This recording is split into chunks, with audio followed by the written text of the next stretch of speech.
Kan jy glo wat trek jy jaar nou al, né? Ons trek goed op pad in Augustus, en dis nie te lank en dan het ons nou ons verkiesing, ons plaaslike owerheidsverkiesing, en daarna praat ons weer 'n keer nasionale verkiesing, ook nie te lank daarna nie. En as 'n klompie opnames wat nou uitgekom het. So breedweg dink ek is glad nie 'n verrassing nie. Die ANC hou aan om steun te verloor. Ja, is interessant.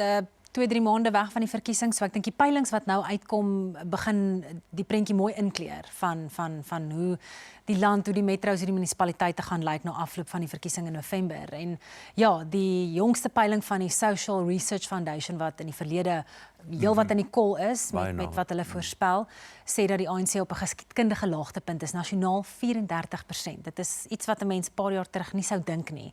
En dit het natuurlik gaan dit gevolge inhou vir die groot metros in die land. Die vraag is, gaan die ANC in enige van die groot metros 'n volstrekte meerderheid kan kry? Dit lyk al hoe meer onwaarskynlik.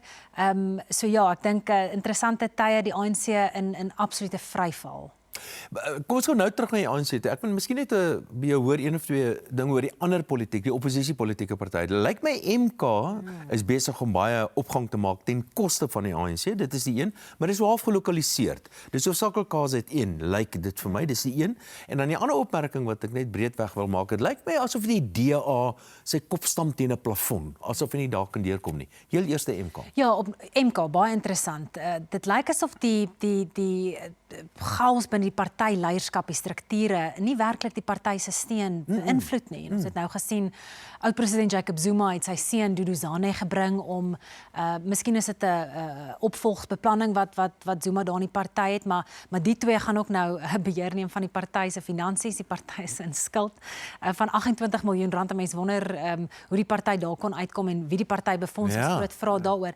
Maar ek dink dit dui op die populistiese steun wat sommige partye geniet en dat kiesers of ondersteuners van 'n party soos die MK nie omgee oor hoe die party bestuur word, wat die party se manifest is nie. Dit gaan oor die persoonlikheid agter die party.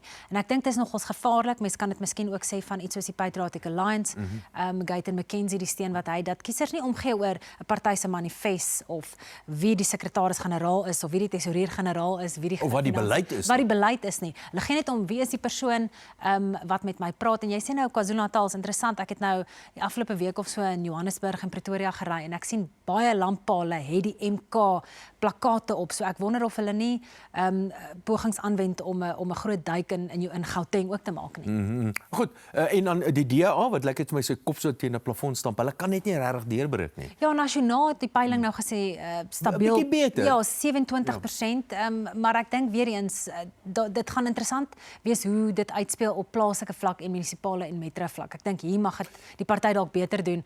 Weer eens, dit is nie 'n nasionale verkiesing nie, maar dit lyk nie asof een enkele party volstrekte meerderheid in enige van die metro gaan hê nie, maar dit lyk tog of die DA daai plafon het en daar's verskeie slim kommentators wat redes daarvoor gee.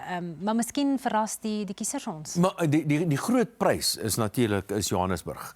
En Helen Zille is nou al lank aan die gang daarso om en ek dink sy voer 'n baie slim veldtog. Baie slim veldtog hierso. Maar die ANC het nog nie eens hulle kandidaat daar gestel. Sien, en dis baie laat in die dag. Ons nou vra oor wie dit moontlik kan wees, maar Helen Zille en miskien van die ander kandidate wat al hulle name in die hoed gegooi het, gaan 'n voorsprong hê. En ek het nou weer die week gesien waar daar 'n geleentheid was waar Helen Zille aan die een kant gestaan en was 'n ANC tent aan die ander kant en een van die ANC ondersteuners het vir haar middelvinger gewys. Sy het maar net gelag daarvoor. En wat doen die party? Hulle gebruik daai beeld van hierdie ANC ondersteuner met die middelvinger en hulle sit dit voor slaggate en hulle sit dit voor verskeie diensleweringuitdagings. So die ANC se strategie om die DA teen te werk, dink ek blaas 'n bietjie op in hulle gesig. En ek het nou 'n paar sulke opmerkings gehoor van kiesers wat sê luister, ek hou nie van die DA nie, ek hou nie van Helen Zille nie, maar die gemors waar in Johannesburg is so groot, kom ons gee haar kans. Maar sy sê dit ook. Jy hoef nie van my te hou om vir my te stem nie. Kyk, daar's min politici in Suid-Afrika met 'n dikker vel as Helen Zille. Sy gee nie daarvoor om nie. Solank jy net jou kruisievaart trek en sy sê ook waar daar geld verwissel, waar die ANC miskien die gerugte is dat hulle in die verlede stemme gekoop het sy gesê, ja, vat die geld, maar stem nog vir die DA. Dis nie verkeerd nie. Altyd lekker om jou te gesels. Dankie dat jy weer 'n keer by ons 'n draai kom maak het. Daai het julle altyd iets nuuts wat die politiek in Suid-Afrika betref.